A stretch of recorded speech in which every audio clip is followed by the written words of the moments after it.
If you clicked on this video, you either have seen Madam Web or you're looking for a review because you don't want to waste your time and money seeing it in theaters. If you've seen it, I'm sorry, but if you haven't seen it, I'm sorry as well because these movies won't be stopping anytime soon for one specific reason I don't see anyone talking about enough. Now, my favorite review for this film was Madam Web isn't as bad as everyone says, it's worse. And while I don't want to spend a lot of time in this video reviewing the film, I need to say a few things first, so bear with me. The movie is really bad, and I hate to say that because who am I to say? I don't make any films, and if I could do better, then why don't I? But even if you are not a film buff or an inspiring filmmaker, you could feel the low-level effort of this film. I don't know what's worse, the directing or the writing. It's shot like a student film. I was actually nauseous in theaters watching this due to the insane camera choices. The opening of this film is filled with shaky camera moves and not the purposeful kind like you see in some chaotic scenes, and brutal post-editing zooms, you know those type of zooms you see in Avatar? Not actual crash zooms, but a zoom done in editing after the fact. It seems like they tried to cover up the awfulness in editing, like inserting two of the same reaction shots back to back, just to cover up the lousiness. But I guess that's what happens when you give a first-time film director $80 million. The writing is insanely bad. I can't believe it took 4 people to write this screenplay. Apart from the cringy back and forth scenes with the girls in this movie when all 4 of them are together, Dakota Johnson's lines are atrocious. I can't believe she read the script and agreed to do this movie. She must have been paid like $10 million for this movie because I don't know why else she would want to do it. The villain's lines are insane and his weird accent makes it honestly laughable.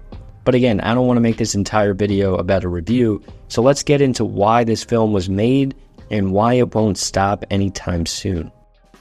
First, we need to go back to the 90s. In 1993, Marvel Films was created to license off characters to movie studios to make films. In 1994, Fox bought the rights to X-Men and Fantastic Four, which is why we got those movies in the early 2000s.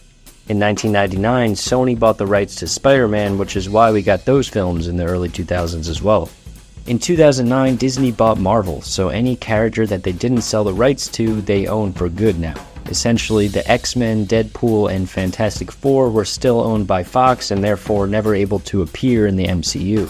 Deals were made though for character usage, like Spider-Man being allowed in the MCU and Wanda and Quicksilver being allowed in Ultron as long as they weren't referred to as mutants.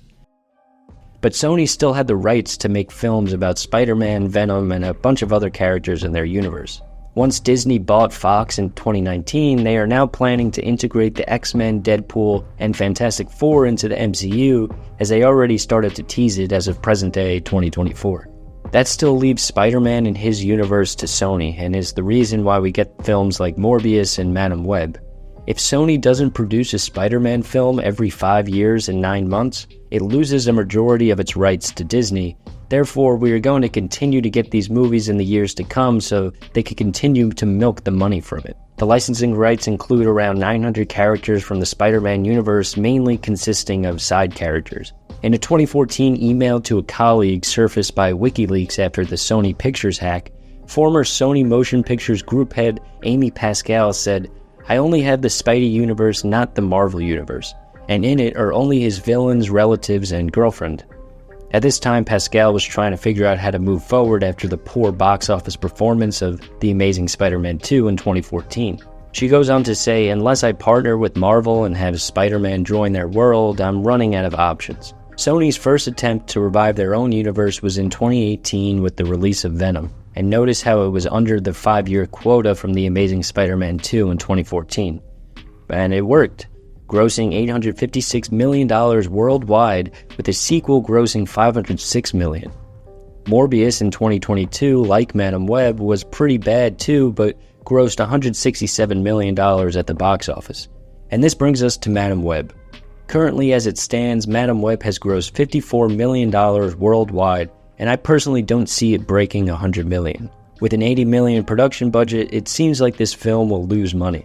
The terrible feedback and loss at the box office won't stop Sony, as they plan to release films like Kraven the Hunter, Venom 3, The Sinister Six, The Black Cat, and a Carnage film in the upcoming years. It seems like we will be stuck with mediocrity for a while.